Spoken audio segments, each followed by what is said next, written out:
So in this video, I'm going to be analyzing malware using Wireshark, and I already have that open. And I'm doing this on my Kali Linux, but Wireshark is pretty much the same on Windows and also on MacBook. So I'm going to open a file that I downloaded from the internet, that we're going to see the various packets that were captured. So this is the file, and these are the various protocols that the packets were captured on. So we have TCP, we have TLS, we have DNS, and these are the various packets. So we assume that the infection got into the machine by downloading a file from the internet. So what we're going to do is that we're going to be filtering this on HTTP protocol and apply that, and these are the various these are the HTTP packets that were passed. So we're going to go to file and export objects and go to HTTP. And the first thing that I usually do when you view an object list is that to go to the content type. So most common ways that a file can a malicious code can get into a machine is through a PDF document or a Word document, or even through an exe. So we're going to look into this object list and look for those. But if they're not there, we can also look at also another common way is through a Java file or an MS download. So we have shockwave files over here, and MS download, and also a Java file, but there is nothing else that is here. So this shockwave file, I'm going to click on that, click on save, and then you're going to go to desktop, Wireshark, and you're going to save that. Go to the next one, which is an MS download, click on save, do the same thing, Wireshark, and save that, and go to the Java file, click on that, save,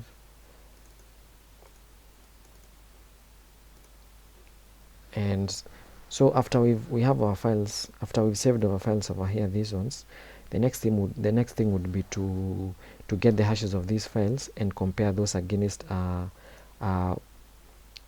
website, that a repository that contains hashes of infected files. So one of those repositories is VirusTotal, which is a great resource. Click on that, and when this opens, so you can see that we can upload the files over here, which I don't recommend, because when you upload the files directly over here, we would have given confidential information regarding our organization. So that will not be, that will have breached our confidentiality clause. So what we do is that we get the hashes of those files, right, of these 3 files over here. So I have this open that contains the hashes of this document. So we're going to check these hashes against VirusTotal. I'm going to copy the first file and paste it over here and see what we have. So for the first file, as you can see, it's infected, and these are the various infections that it has, and these are the programs that reported those files, that got those files, right? So we have Avast, we have Avira, and these are the infections. So we have an exploit, a Java exploit. We also have a hack tool. These are the infections that we have. So the first file is infected. So go back to our document and flag that as infected. Go to the next one, which is this one. Copy that. Go back to VirusTotal and do the same thing. And this one seems that it's not infected. It could have been infected, but was undetected. But seeing all these programs, there's a high chance that it's not infected. But so we're going to flag that as undetected, and go to the third file that we saved. I haven't selected the whole file.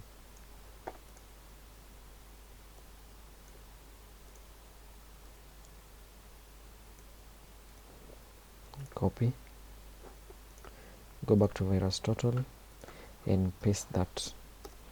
See how that comes back. And as you can see, this one as well has been infected. So what we're going to do is that we are going to do, as you can see, these are Trojans, flash exploit. So we're going to flag that as infected as well. Infected.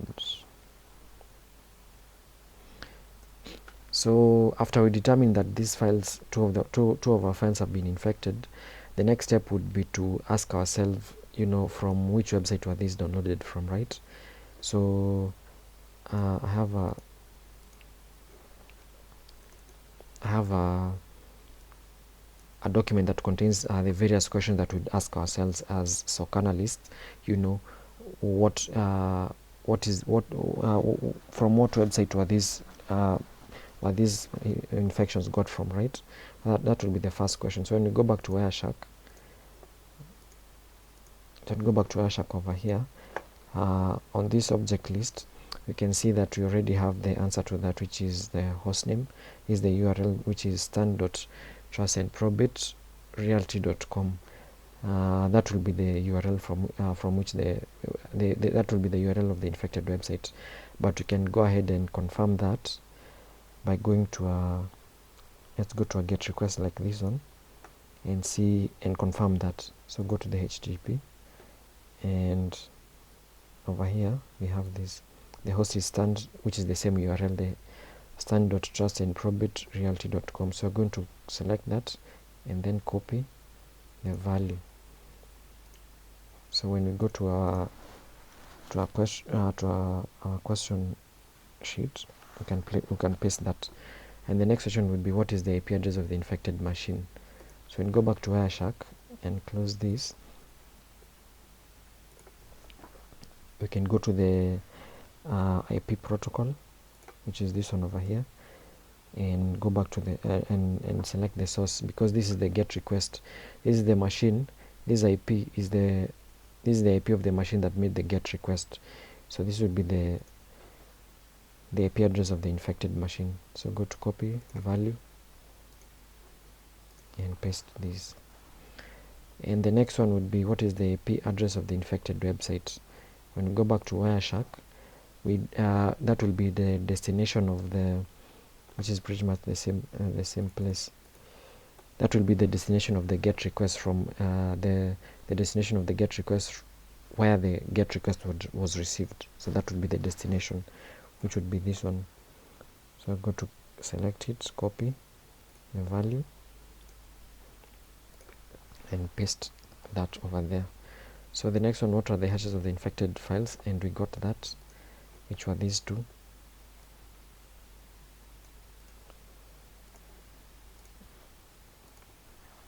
These two, and the next one.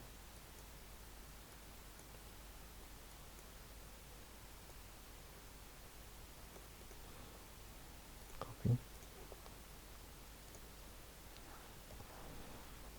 So those would be the hashes, and the last one would be what is the domain? What is the domain name of the infected machine? And we can go back to wireshark, and we'll get the domain name by filtering on the DHCP protocol, which is the dynamic host control protocol, and select that and apply that. And when we select this when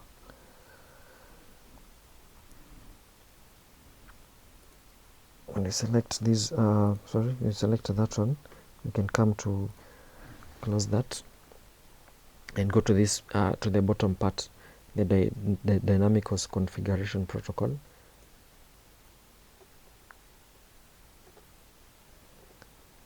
And go to option 12. So this would be the domain name. Applies copy value and paste this over here. So what are the reasons of doing all this? And for what we do is that we've got the infected website. So what we take this, the URL of this website, and pass it to our firewall and block that website, block the URL. So the next one, the IP, what we do with the IP address of the infected machine is that we'd scan that machine and ensure that it's not spreading malware to our network. And we also block the IP address of the infected website, and also we would block these hashes of the hashes of these infected files. So any file that contains these hashes will not be allowed to communicate on our network. It will be blocked. So that's the reason for doing all this work. And that would be the end of this video, and thank you so much for watching.